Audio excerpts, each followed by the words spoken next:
Located in Old Montreal, the Notre-Dame-de-Bonsecours Chapel is the city's second oldest church, a beautiful symbol of faith and history that dates back to the 1600s. The original chapel was built in 1675 by Marguerite Bourgeois, the founder of the Congregation of Notre-Dame.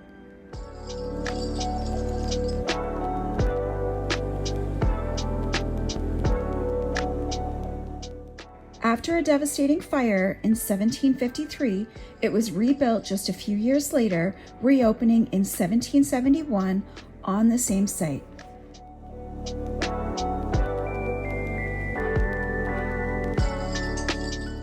Often called the Sailors' Church, Notre-Dame-de-Bonsecours was a place where mariners came to pray before heading out on voyages along the St. Lawrence River.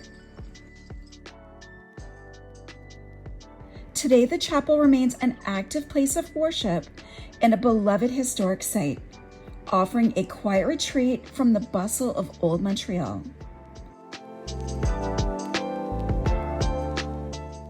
If you visit, you'll also find the Marguerite Bourgeois Museum next door, where you can explore the story of one of Montreal's most remarkable women, and even climb to the chapel's tower for stunning city views.